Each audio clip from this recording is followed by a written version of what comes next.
Now, you may think that our ability to know the difference between right and wrong is just part of what makes us human. However, scientists have now discovered that the part of our brain that controls our moral code can be turned on and off. By applying powerful magnets to a small region of the brain just behind the right ear, they could prevent the brain from functioning normally.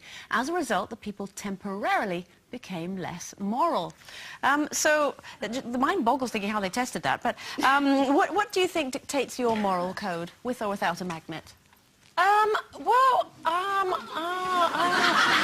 got one. I'm quite moral. I do have a very good sense of what's right and wrong.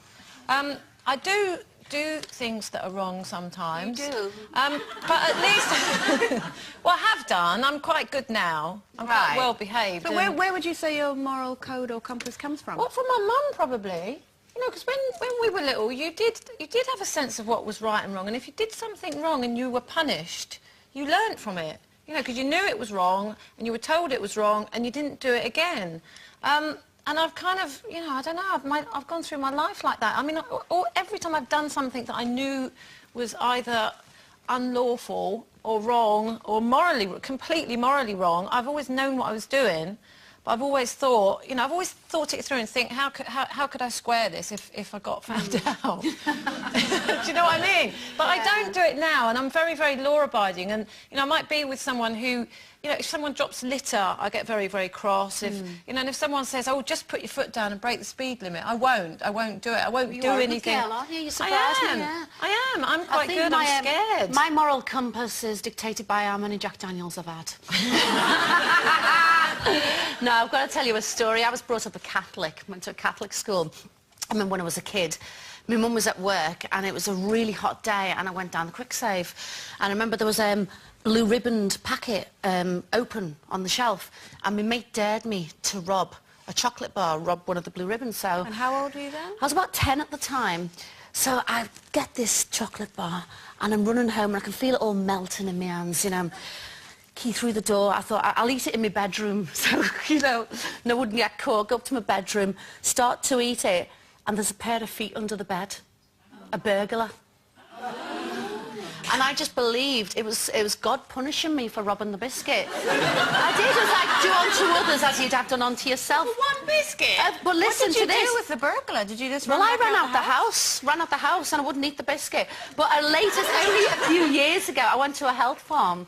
And I got outside and I'm driving, I'm just about to leave, check my bill, and they've given me a load of products free. They haven't put them on the bill, and I thought, oh, what do I do? So I put my foot down and got done for speeding.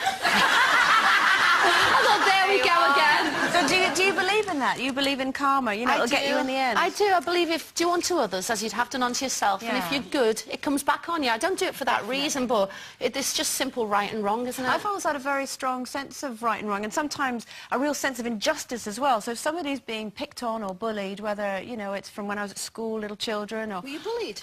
Yeah, I was bullied at school, yeah. Oh. And actually, it came about not only through, you know, sounding different to everyone else, but because I stuck up for someone who was being bullied. So they all kind of went, right, we'll do you instead. But I would do it again because, but saying that, I think when I've ever done, like Carol, when I've ever done something that I've known is wrong, no one has given me as much trouble as I've given myself, if you know what I mean. Yeah. I've really beaten myself up for it because I feel like I've let myself down, everyone down, you know. But you shouldn't do that because once something's done, it's done.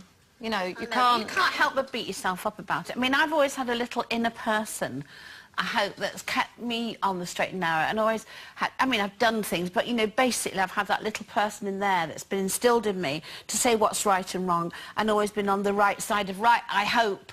I mean, there was a time... Have you ever broken the law? No, I don't think I have, because Never? No, don't think so. Never speeded on the motorway?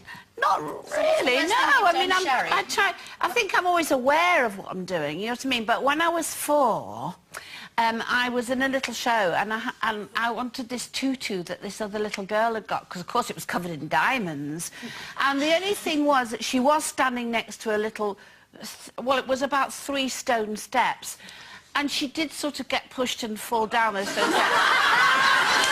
And she did actually do her ankle in, and I was given the tutu and the I've seen you wearing it on this morning. But I was found out out, Yeah. and the tutu was taken away from me, so I was punished really badly, and I did learn a big lesson from that.